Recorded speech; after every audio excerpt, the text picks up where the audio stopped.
Hi, everybody. So, in this video, we're going to talk about some of the disadvantages for the principle of humanity. In this video, we'll just briefly review the principle of humanity, and then we'll jump right into the disadvantages.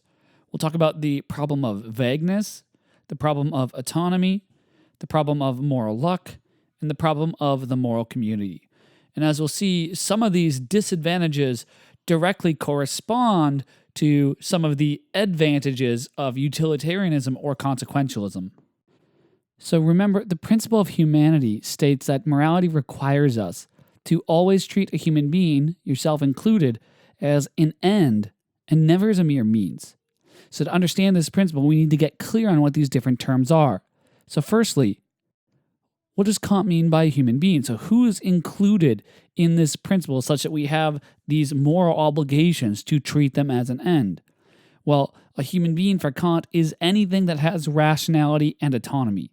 It doesn't matter if it belongs to the species Homo sapiens. And to treat that thing as an end is to give it the respect that it deserves for its own sake, in virtue of its intrinsic value, in virtue of those features of rationality and autonomy. To treat a human being as a means would be to treat them as an object or tool for helping you achieve some other end or goal that you value. And so this principle is very different than utilitarianism or consequentialism, because on this view, the fundamental value is not well-being or happiness, but rather it's rationality and autonomy. And moreover, we're not trying to maximize or create more of the thing that is valuable. Rather, the attitude we need to take towards it is one of respect. All right. And so morality here is about the intrinsic character of your actions and the intentions and motivations and maxims as opposed to the consequences of your actions. But we saw some of the advantages. What are some of the disadvantages? What are some of the problems that the principle of humanity is going to run into? All right, so the first worry with the principle of humanity, which I'm just going to abbreviate POH, is that it's often vague and ambiguous. And because of that, it doesn't help give us moral guidance in cases of moral conflict. So look, yes, it's clear that we violate the principle of humanity in cases like the organ harvesting example. The doctor in that case is treating the healthy person as nothing more than just a pile of organs that they can use to save these 5 lives. They are treating them as a mere means. They're not treating them with the respect and dignity that they deserve in virtue of their rationality and autonomy. But it's much less clear what the principle of humanity has to say about more difficult cases. The organ harvesting case is usually presented as one, look, obviously that's the wrong thing to do.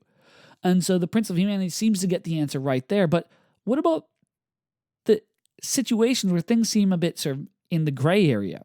Like, what about sharing true gossip about celebrities' lives when this damages their reputations? Are we treating those celebrities with the respect that they deserve? What about laying landmines at a border during a war? Are you respecting the lives of enemy soldiers? What about spending our money on luxuries like a new computer rather than saving that money and then donating it to a charity to help the poor and disadvantaged throughout the world? Or what about the case of euthanasia? So euthanasia is physician-assisted suicide. This usually occurs in a medical context when a patient is diagnosed with a fatal disease where they have 3 months to live, but in those 3 months, they'll just be living in agonizing pain and suffering. At that point, the patient might decide that they would rather end their life early rather than live out those 3 months of agony and pain and ask the doctor to help them end their life early. Well, in that example, would the physician be giving the patient the respect that they deserve? Would it be okay for them to help them end their life or not? Now, on one interpretation, you might say, well, yeah, because they're respecting the patient's wishes. They're helping facilitate, they're helping enable this person to carry out their own choices and thereby helping them realize their own autonomy. On the other hand, though, you might say, well, look, this person who wants to end their own life, they're thinking that the value of their life comes from their well-being. But even if maybe living their life has bad consequences, has suffering, their life has value, has intrinsic dignity and value just because they're rational, autonomous beings. And so by wanting to end their own life, they're failing to give their own life the respect and dignity that it deserves. And the doctor, in virtue of helping them end their life, would thereby also be failing to appreciate the value of this patient's life. Now, I'm not defending either of those interpretations. My point is that it looks like the principle of humanity is vague and ambiguous since it doesn't clearly specify what kind of treatment people deserve in virtue of their rationality and autonomy.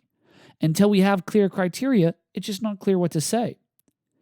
You might also think of the case of capital punishment. So someone who's convicted of a very serious crime, maybe sort of murder, sort of first-degree murder, and we might punish them by putting them to death. That's the idea of capital punishment. Is it morally okay to use capital punishment? Do wrongdoers deserve to have their life taken away in virtue of their terrible crimes?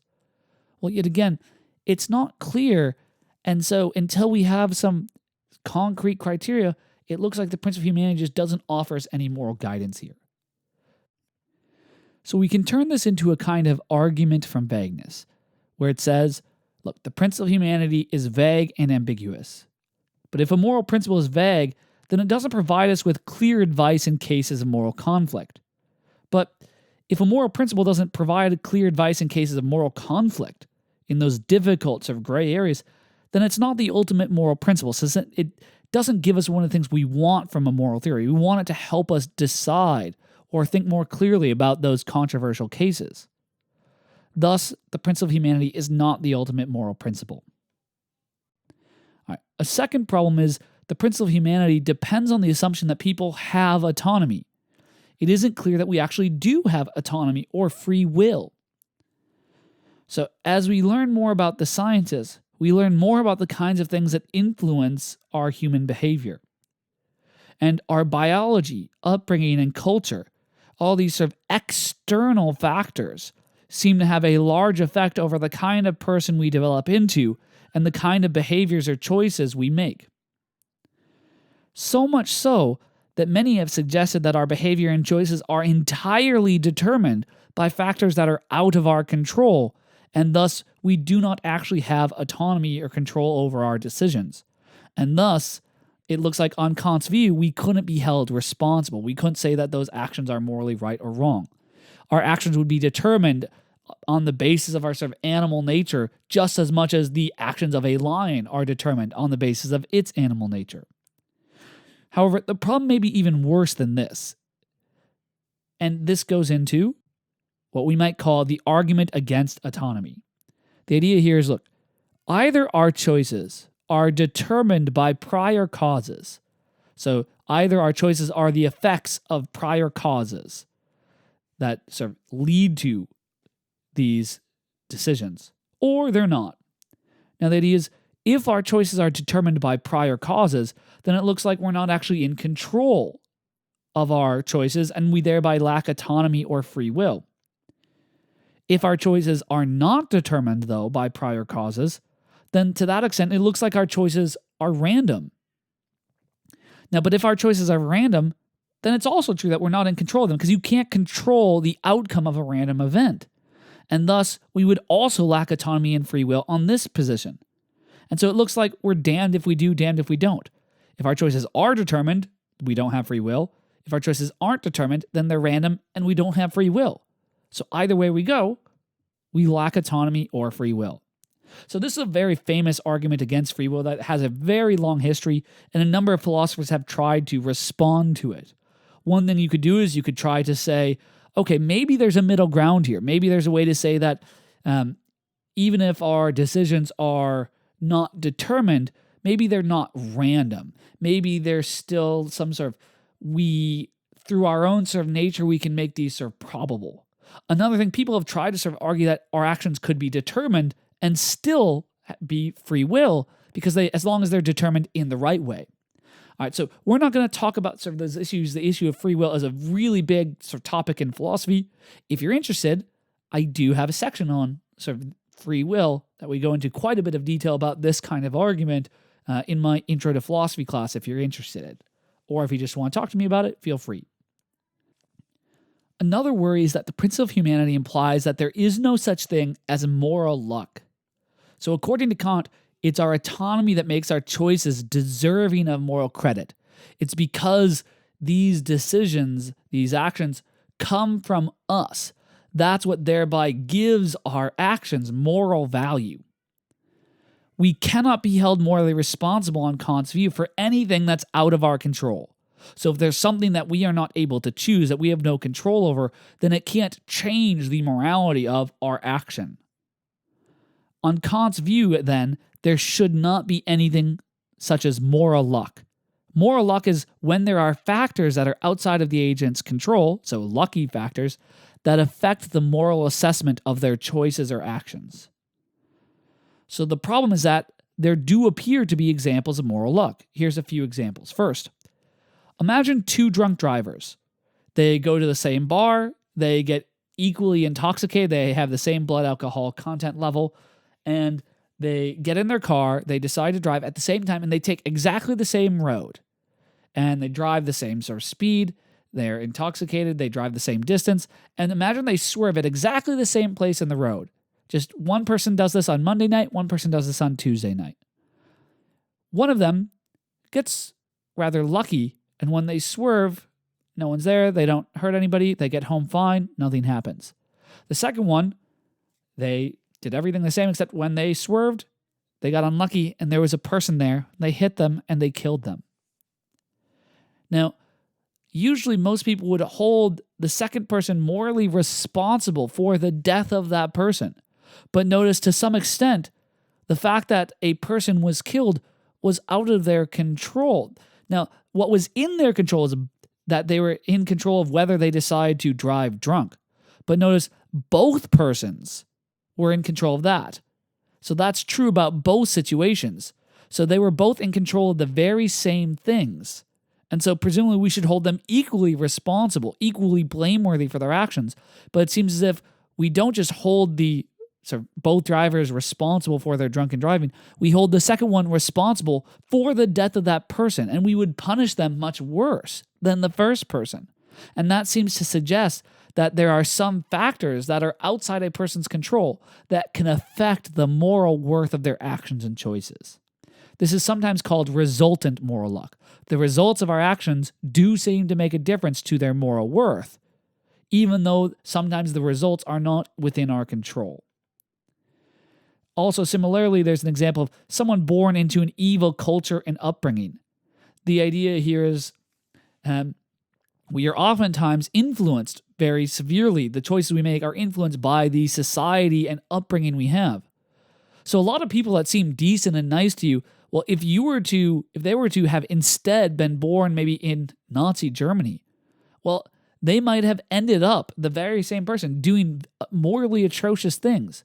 The fact that they are a sort of morally upstanding citizen is partly due to the fact that they were just lucky to be born not in sort of Nazi Germany. But yet again, you don't have any control over the circumstances that you are born into. Similarly, you don't choose the character you're born with. You don't choose to be born as a sort of selfish person or a selfless person or an empathetic person. We're born with certain character that seems to be partly a factor of maybe our environment or our genetics, and those are things that are out of our control. And so those might lead to the kinds of intentions and desires we have, but if those are the result of things that are out of our control, ladies, we still think someone is responsible for their intentionally, say, killing another person, despite the fact that the character that they have is largely a matter of how they were sort of born. So that's sometimes called constitutive moral luck. The idea is, yes, these factors might be out of a person's control, but it still seems right to hold them morally responsible for it, despite that fact.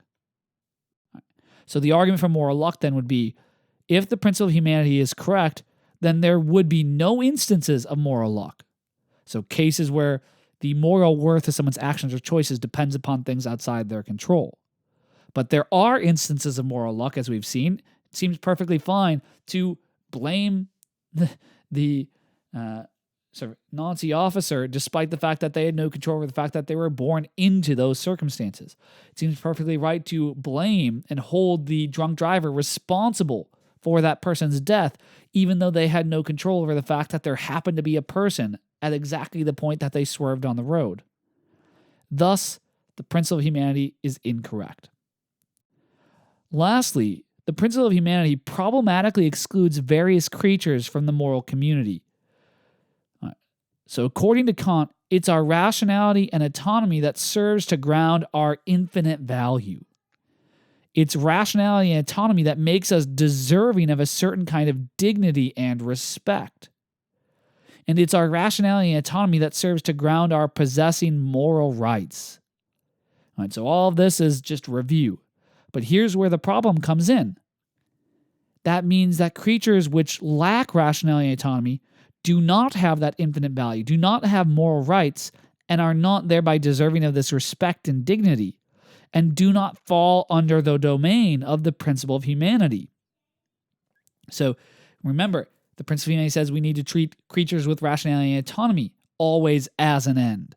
But if they don't have rationality and autonomy, they don't have that dignity, and they don't thereby deserve respecting it. They don't need to be treated as an end.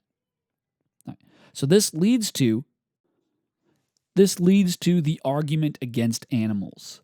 So the first premise says, if the principle of humanity is true, then animals have no moral rights. Why should we think this is true? Well, the idea is, remember, the principle of humanity says in order to have moral rights, you need to have rationality and autonomy. And for Kant, rationality and autonomy, there's a very high bar. Rationality here doesn't just mean being able to take in information and use that so as to adapt your behavior to your advantage within your environment. Animals are capable of doing that, yes. But for Kant, rationality means being able to get a sort of higher level perspective, to think about the desires you have, to think about whether they are good or bad desires, morally right or morally wrong, and then use your reason then to reflect on those and decide whether you are going to accept these natural animal impulses, or if you are going to reject them and replace them with more morally worthy principles. All right. And that requires a very high level of thinking that it seems as if most animals lack. And so it seems right to say that if the principle of humanity is true, then animals have no moral rights. But if animals have no rights, then it seems like it would be morally acceptable to torture them. We could treat them as mere means. If someone gets pleasure out of torturing animals, well, that's the end goal there is getting pleasure. And the idea is, since animals don't have rights, they can treat them as an object for fulfilling that pleasure. Thus, if the principle of humanity is true, then it would be morally acceptable to torture animals. So this is a hypothetical syllogism. It says, if A, then B, if B, then C, therefore, if A, then C. Then the argument continues and it says, but look, clearly we all think that it's not morally acceptable to torture animals. You cannot treat them as a mere means for getting this sort of enjoyment in that way. Thus, the principle of humanity is false. So going from premise 3 and premise 4 to the conclusion 5 is a modus tollens. It says, if A, then B, will not be, therefore not A. Now I want to point out, Kant agrees that premise 4 is true. He believes that it is morally unacceptable to torture animals. So the problem isn't that Kant says it's okay to torture animals. The problem is that it's not clear how his theory can back that belief up. It's not clear that his sort of theory explains why it's wrong to torture animals. Moreover, Kant agrees that if the principle of humanity is true, then animals have no rights. And so if Kant wants to defend the idea that the principle of humanity is true, he only has one premise left that he could deny. Premise 2. And this is the premise that Kant himself tries to deny in order to respond to the argument. He gives two responses here. So Kant has two arguments that he uses to try to claim that this premise is false, and thereby respond to this argument against the principle of humanity. His first objection to the argument is that by harming animals, we harden our hearts and make ourselves more likely to harm human beings in the future. Thus, it'd still be wrong for us to harm animals, even if they don't have any moral rights. So that is, yes, the principle of humanity implies that they don't have any moral rights, but it's still not okay to torture them, since that would make us more likely to torture human beings in the future who do have moral rights. Now, this is controversial. People say something like this regarding violent video games. Sometimes they say by playing violent video games, look, yeah, there's no real people there with any sort of rights, but by playing those violent video games, you make yourself more likely to be violent in the future towards real people. Now, that's a tricky empirical claim that you'd have to assess the evidence for and against. But what I want to point out here is even if it turns out to be true, it doesn't seem to provide any solace to Kant, because that's a consequentialist explanation for why it would be wrong to engage in this behavior. It says it's wrong to torture animals, not because there's anything intrinsically wrong about it, but rather not because you're failing to give them the respect that they deserve, but rather because it will lead to these bad consequences. But Kant's not a consequentialist. And so if this is the response he gives to the argument, he implicitly sort of rejects his own theory. And so he can't give this reply, it seems. All right, the next reply he gives, he says, look, we could still have indirect duties to these things, like animals, in virtue of their relationship to other members of the moral community. So treating an object in a certain way might be wrong, not because it violates that object's moral rights, but doing so violates some other person's moral rights in relation to that object. Now you're probably thinking, Sam, what the hell did he just say? I don't understand what you mean. Here's an example. Look, consider smashing your friend's phone to bits. So imagine I grab your phone. Your phone has no moral rights. So your phone is not a member of the moral community. It has no sort of value for its own sake. And so if I grab your phone and I sort of chuck it against the wall and sort of smash it to pieces just because I want to see how cool it looked when it sort of broke into pieces, I wouldn't have done anything wrong directly to your phone. I wouldn't have violated your phone's moral rights. Your phone didn't deserve any sort of respect from me just for its own sake. However, I might have an indirect obligation to respect your phone, not because your phone has any more rights, but because I have an obligation to respect you, and you are the owner of the phone. So by disrespecting your property, the idea is I didn't do anything wrong to the phone, but I disrespected you, and I violated your moral rights. Similarly, that is, well, if I sort of torture this animal, I might not be violating any of its rights since it doesn't have any rights on Kant's view. But I still might have an indirect obligation not to torture the animal in virtue of my moral obligations to other human beings because they own that animal, or maybe they'd be disgusted by it in certain ways. But the problem with this is it doesn't provide any protection to sort of animals from their owners, or it doesn't protect wild animals from someone torturing them just for the hell of it. Again, not for food, we're not sort of getting into the questions about the ethics of hunting, but if someone were just to find a wild sort of animal and decide they wanted to dump gasoline on it and burn it just to watch it burn because they got pleasure out of that, the idea is that doesn't seem right, and we can't explain it here in terms of failing to respect the owner's rights since it's a wild animal. And if it's an animal that just nobody really sort of cares about or ever sort of known about, it's not clear how we could explain that given Kant's principle of humanity. Now, notice consequentialism has a super easy explanation. They say, look, we don't have to establish that the animals have moral rights. They could just say, you know why it's wrong to sort of light that animal on sort of fire just for the hell of it? Because it feels pain, it suffers. That's why it's not okay to torture it. So the consequentialist has a very straightforward, intuitive explanation for the wrongness of this action. And Kant has to sort of reason in sort of knots and webs, and it's not clear that those responses even work. Now, there is, though, a different answer that Kant doesn't give. One thing you could try to do is you could try to say, look, maybe even if the principle of humanity is true, maybe animals still have moral rights. And one way to do this is you could try to argue that maybe we were too quick to dismiss this idea that some animals have rationality and autonomy. Now, some animals, like dolphins, seem rather sort of intelligent and engage in sort of even social behavior.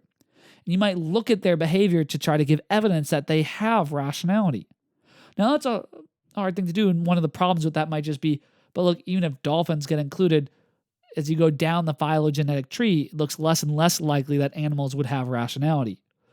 Well, another strategy is to maybe lessen what you mean by rationality. Say maybe we shouldn't make rationality such a difficult thing to achieve. Maybe we should lower the bar of what rationality really includes, and thereby let in more animals into the moral community. The worry with that is if you lower the bar too much for rationality, you might lose some of the other advantages of Kant's moral theory. Like, for instance, the connection between rationality, autonomy, and holding people morally responsible for their actions. So this is a strategy you could take, but it does get tricky. One thing I want to say about this argument from animals, then, sort of reviewing it, is it's actually even more problematic for Kant than it seems. Because I gave the argument in terms of animals, but it could work for any creature that seems to lack rationality and autonomy. So it seems as if I might also be able to put into this argument, instead of animals, just replace that with sort of newborn infants.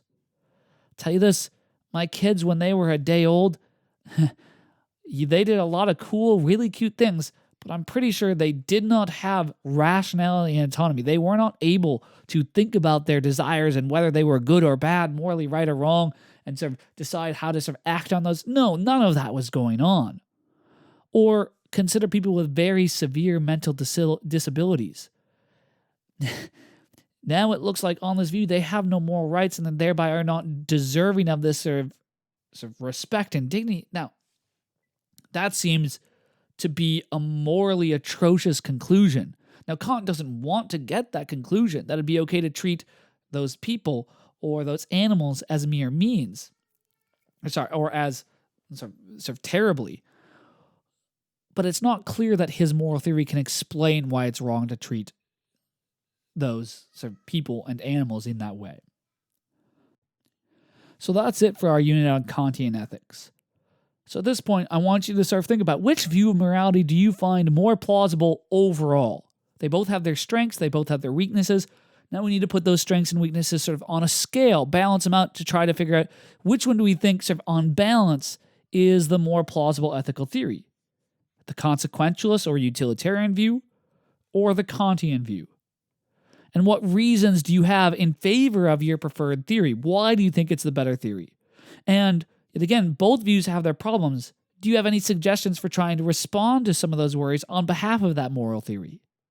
And another thing to think about is, could you think of any alternative ultimate moral principles that you might try to modify either of these two so as to find a kind of middle ground between these two approaches, where you could sort of hopefully capture the benefits of both while avoiding their problems? So that's something for you to think about. I'll see you next time. Bye-bye.